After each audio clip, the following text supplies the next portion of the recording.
Belarusian Forest, Eastern Front, February 1944. 3 German patrols vanished in one night. The 4th returned, speaking of yellow eyes and human screams, in perfect Russian. From the depths of my collection, the War Maestro brings you a tale where the hunters become prey, and the darkness between the trees holds secrets that should have died with the Third Reich. The winter of 1944 clutched the Belarusian forests in an iron grip. Wehrmacht Oberleutnant Heinrich Weber recorded the first disappearance in his field diary, discovered decades later in a Soviet archive. His unit, stationed near the Pripyat marshes, had been tasked with monitoring partisan activity during the build-up to Operation Bagration. The 12th of February brought heavy snowfall and temperatures plummeting to -20 degrees Fahrenheit. Weber noted how the dense pine forest seemed to swallow sound itself, creating an unnatural silence broken only by the occasional crack of frozen branches. His patrol patterns had been methodical, designed to counter Soviet guerrilla tactics, but nothing in his training had prepared him for what began that night. The first patrol, led by Feldwebel Klaus Schmidt, departed at 2100 hours. 4 men, well-equipped, with strict orders to report any partisan movements. Their scheduled radio check at midnight never came. Weber's log details the growing unease, as subsequent attempts to establish contact failed. By 0300 hours, he dispatched a second patrol to investigate. Local Belarusian villagers had warned them about entering the forest at night. Their weathered faces spoke of ancient things that stalked these woods, of the Leshy, forest spirits that led travelers astray. The German command dismissed such tales as peasant superstition, useful only for psychological profiling of the local population. The recovery patrol found only scattered equipment. A Carabiner 98K rifle leaning against a tree, its bolt frozen open, a steel helmet half buried in snow, undamaged, 4 sets of boots tracks that simply ended in a small clearing, as if their owners had vanished into thin air. No signs of struggle, no blood, no bodies. Weber's diary entry concludes with an observation that would prove prophetic. The men whisper about the villagers' warnings now. Feldwebel Mueller swears he heard someone calling his name in the darkness, in perfect Russian, though our scouts report no enemy units within 20 kilometers. But it was the laughter that followed, a sound between a man's voice and a wolf's howl, that made him order an immediate retreat. Soviet NKVD files, declassified in 1992, reveal that their own reconnaissance units had reported similar incidents in the same sector. They too had lost men to the forest's darkness, but their reports contained additional details, descriptions of yellow eyes watching from the shadows, of tracks in the snow that began as wolf prints and morphed into human footsteps. The war had awakened something in these ancient woods, or perhaps, as later documents would suggest, something far worse had been unleashed deliberately.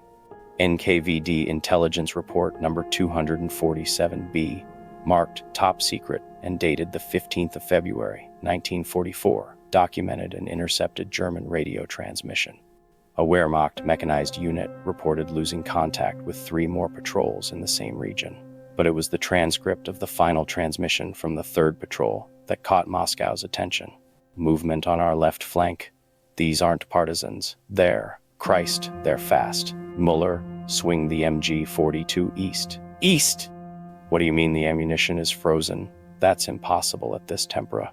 Static interference masked the next few seconds. When the transmission resumed, the German soldier's voice had changed, tight with barely controlled panic. They're circling us, playing with us. Hauptmann, if you receive this, the villagers were right. The Leshy walks on 2 legs, but not like a man, never like a man. The transmission ended with the sound of gunfire and a scream that the NKVD signals expert noted was beyond human vocal ranges. Soviet High Command initially suspected an elaborate German psychological warfare operation. The timing coincided with intelligence suggesting the Wehrmacht was developing new infiltration tactics for Operation Bagration. They dispatched Captain Viktor Petrov and a specially trained reconnaissance unit to investigate. Petrov's first report arrived by courier on the 17th of February. His precise military language gradually gave way to disturbing observations. The forest feels wrong. My men are experienced scouts, veterans of Stalingrad, yet they become disoriented within minutes of entering the tree line. Compass needles spin without pattern. Radio equipment functions but receives only a low, rhythmic sound, like breathing. The report included testimony from a captured German soldier, the sole survivor of a 6-man patrol. The man appeared severely frostbitten despite wearing appropriate winter gear. Under interrogation, he repeatedly mumbled about yellow eyes and men who became wolves who became men. Most disturbing was his insistence that his patrol had been stalked for hours by creatures that mimicked their voices perfectly, calling out to each other in both German and Russian. A handwritten note from the NKVD interrogator stated the prisoner's body temperature remained inexplicably low, despite being placed near a heating stove. He died during questioning, his last words a warning: they're learning, getting smarter. The forest is teaching. Petrov's unit advanced deeper into the forest the next day. It would be their last recorded move. A recovered journal fragment from SS Sturmbannführer Wilhelm Krause, dated the 19th of February, 1944, revealed the first documented encounter with what his men called the Zveri Lesa, beasts of the forest. The pages, stained with what forensic analysis would later confirm as a mixture of human blood and an unidentifiable biological compound, detailed a night patrol that shattered the barrier between war and nightmare. Unlike the Soviets, we know what hunts in these woods, Krause wrote, his normally meticulous handwriting increasingly erratic. Project Schwarzwolf was never meant to spread beyond the testing grounds, but the subjects adapted faster than our scientists predicted. The combination of wolf DNA, experimental compounds, and the ancient darkness of these cursed forests created something unprecedented. The journal described how his unit tracked one of the creatures to an abandoned hunting lodge.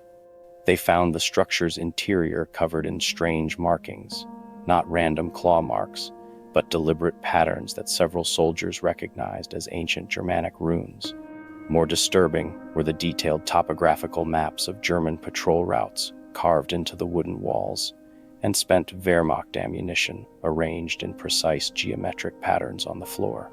At moonrise, they heard the first howl, not the familiar cry of a wolf, but something that began as a wolf's call and transformed mid-sound into a perfect imitation of a German infantry signal whistle. The creature that burst through the lodge's window moved with impossible speed, its form seeming to shift between wolf and human with each movement. The unit's heavy MG-42 machine gun tore the thing apart, but the pieces pulled themselves back together before their eyes. It spoke to us, Krause recorded in his final entry, not in growls or animal sounds, but in perfect German, using phrases from our own tactical manual. Flanking maneuver, fire, and movement. No survivors. Then it smiled. God help me. It smiled with a human face stretched across a wolf's skull and called each of us by name, rank, and serial number. The journal ends with a hastily scrawled note. The experiment worked too well. They've learned to mimic us completely. The only way to tell them apart now is their eyes. Yellow, like burning phosphorus. If you see those eyes, you are already. The rest is illegible, obscured by dark stains and claw marks that chemical analysis proved were made by both human and wolf DNA simultaneously. Soviet reconnaissance photographs from late February 1944, recently declassified, captured a chilling transformation in the forest itself. Aerial images showed the trees growing denser, forming unnatural patterns visible only from above. Ground-level photos, recovered from dead scouts' cameras, revealed something more disturbing: shadows that moved against the light, and figures that appeared human in one frame but distinctly lupine in the next. Captain Petrov's final report, transmitted in fragments over 3 days, documented his unit's deteriorating situation. "The forest is changing us," he wrote. Starshina Volkov started growling at the moon last night. His teeth, they're wrong somehow, longer. When I ordered him to report to the medic, he just smiled. His eyes reflected the firelight like an animal's. The report included a detailed account from Junior Lieutenant Dmitry Baranov, who who witnessed a German patrol's encounter with the creatures. Through his sniper scope, he observed a Wehrmacht squad meeting what appeared to be their own men emerging from the trees. Only when they drew closer did the Germans realize something was wrong. The mimicry was perfect, Baranov wrote, until they got within 10 meters. Then I saw how they moved, too fluid, too predatory. Their uniforms were correct in every detail, but beneath them, the bodies seemed to ripple and shift. The real German patrol opened fire first. The bullets just made them laugh. An intercepted Wehrmacht radio transmission from the 25th of February captured the growing paranoia in German ranks. Units began reporting their own men acting strangely, disappearing during night watches, only to return changed. The commanding officer's final order, before radio silence, was chilling. Trust no one whose eyes you cannot see in daylight. If they recite protocols perfectly, be doubly suspicious. The wolves are not just learning our tactics, they're learning to be us. NKVD psychological warfare analysts noted a curious detail. Both Soviet and German troops independently began marking their helmets and weapons with ancient symbols, wolves' heads, runic warnings, prayers to forgotten forest gods, as if some primal part of their psyche recognized they were no longer fighting just men, but something that predated human warfare itself. By month's end, the forest had claimed over 200 soldiers from both sides. Those who survived showed signs of profound psychological trauma or something worse. Medical reports documented accelerated hair growth, unusually developed canine teeth, and heightened night vision among the survivors. A cache of SS documents, discovered in 1995 in a sealed bunker near Minsk, revealed the terrifying origin of the forest creatures. Project Schwarzwolf began as another of the Third Reich's attempts to create superior soldiers. But unlike their other experiments, this one tapped into something ancient and uncontrollable. The project files, written by Dr. Ernst Weber, detailed how they combined wolf DNA with human subjects, using occult artifacts found in the Belarusian forests as catalysts. The locals speak of shapeshifters, Weber wrote, beings that walked these woods long before recorded history. We thought we could harness this power, bind it to the Reich's will. We were catastrophically wrong. The first successful transformation occurred during a full moon in January 1944. The subject, a volunteer SS officer, completed the metamorphosis from human to wolf and back again. But something else came through with him. The ancient spirits of the forest, the Leshy, had found a bridge into the modern world through the Nazis' arrogant experimentation. Laboratory footage, damaged but partially recoverable, showed the horrifying progression. Each new subject developed increasingly perfect control over their transformation. By the 8th generation, they could shift between forms at will. By the 12th, they could mimic specific individuals. But the scientists failed to notice a crucial detail. With each transformation, the creatures became less bound to human limitations, less connected to their original purpose. A frantic message from Dr. Weber to SS High Command, dated the 27th of February, revealed the project's ultimate failure. They're not just werewolves anymore. The forest itself is changing them, teaching them. Last night, Subject 7 spoke in perfect Latin, a language he never knew. He recited passages from ancient texts about the Leshy, texts we'd kept sealed in the archive. When we asked how he knew these words, he smiled and said, "The trees remain. And now, so do we." The final page of the project file contained a warning that arrived too late. Terminate all subjects immediately. The forest spirits aren't empowering our soldiers. They're using our experiments to give themselves physical form. The werewolves are merely shells, puppets for something far older and more terrible. God help us all if they reach the ancient burial grounds in the deep forest. By then, the creatures had already broken containment. Both German and Soviet forces in the region were about to face something beyond their darkest nightmares. Monsters wearing the faces of their own men, guided by intelligences that had haunted these woods since before the first human settlement. March 1944 brought a savage escalation. A joint Soviet-German task force, formed out of desperate necessity, attempted to contain the threat. Documents from both armies' archives paint a haunting picture of former enemies, forced to cooperate against a horror that transcended human conflict. Their mission logs detail a coordinated push into the forest's heart. Soviet T-34 tanks advanced alongside German Panthers, their crews working together despite years of bitter warfare. Wehrmacht infantry shared trenches with Red Army soldiers, all of them marking their uniforms with ancient symbols learned from local villagers, desperate wards against what lurked in the darkness. A recovered audio recording captured on German magnetic tape equipment preserved the operation's terrifying turning point. Through the static and mechanical whir, voices call out in Russian, German, and something older, a language that linguists would later identify as a Proto-Slavic dialect extinct for a millennium. Tank 3, contact left, a Soviet commander shouted. That's impossible. It's running faster than the tank. Another voice, German, cut through. They're not even trying to hide anymore. Watch their eyes. If they reflect light like animals. The transmission dissolved into screams and the sound of rending metal. The task force's final report described how the creatures emerged from the trees, wearing combinations of Soviet and German uniforms. They moved with impossible grace, shrugging off bullets and artillery fire. More disturbing was their tactical precision. They used perfect military hand signals, called out coded responses, and demonstrated intimate knowledge of both armies' protocols. SS Hauptsturmführer Friedrich Schaefer's last transmission revealed the true horror. They're not copying us anymore. They're improving on our tactics, evolving. The forest. The forest is teaching them warfare beyond anything mankind has devised.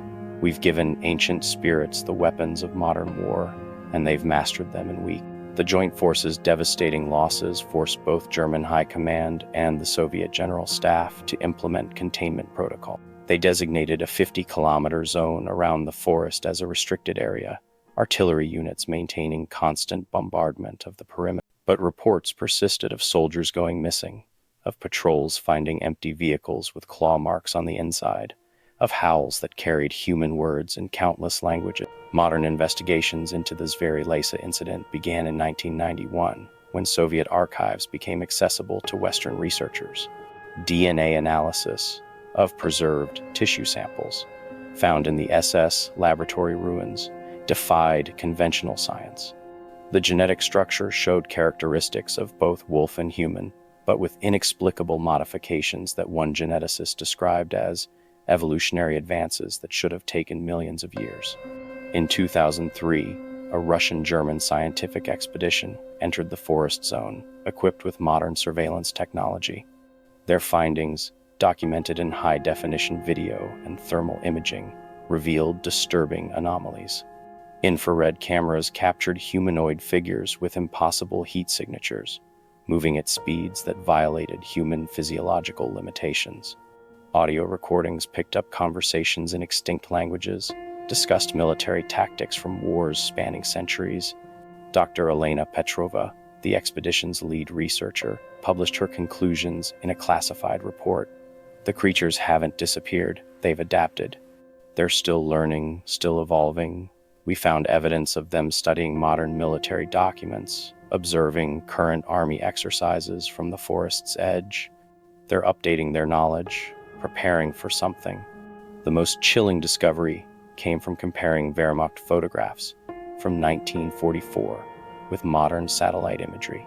The forest had expanded, following precise geometric patterns visible only from high altitude. These patterns matched both ancient Slavic ward symbols and, more disturbingly, modern military defensive formations. A 2012 NATO investigation, prompted by unauthorized drone footage, documented multiple incursions by unidentified beings along the forest's perimeter. Their movements demonstrated intimate knowledge of current military doctrine, combined with impossible physical capabilities. Motion sensors recorded bipedal figures moving at over 60 miles per hour, communicating in various military radio frequencies. The forest remains restricted, guarded by specialized units from multiple nations, but every few years, a soldier disappears from the perimeter. Sometimes they return, changed in subtle ways, their eyes catching the light oddly, their movements too fluid, their knowledge of military protocols too perfect. Local villagers, Descendants of those who warned the Wehrmacht in 1944 maintain their ancient practices. They mark their doors with wolf symbols, recite old prayers, and never enter the forest at night. They know what the military refuses to officially acknowledge, that the experiments of Project Schwarzwolf didn't create monsters. They simply gave ancient horrors new ways to hunt, new forms to wear, and new tactics to master. In the depths of the Belarusian forest, something waits, something that wears the faces of lost soldiers, speaks in dead languages, and remembers every battle ever fought. It's still learning, still adapting, still preparing, and on quiet nights, when the moon is full, patrolling soldiers sometimes hear perfect radio calls in their headsets, using obsolete code words from a war long past, calling them into the darkness between the trees. If this declassified file from the War Maestro's archive sent chills down your spine, join our specialized task force by hitting that subscribe button now. Check your reflection in the mirror, make sure those eyes aren't glowing yellow, and don't forget to like this mission report. Activate that notification bell immediately. You'll want to know when our next classified document is unsealed. Share this incident report with fellow investigators who understand that the darkest war stories aren't always about human enemies. Leave a comment below. Have you encountered something inexplicable during your military service? Perhaps you've heard stories of patrols going missing in forests where the shadows move wrong. Or maybe you've heard a familiar voice calling your name where no soldier should be. Remember, some hunting grounds are still active, and somewhere in the Belarusian woods, something is still wearing old uniforms and learning new tactics.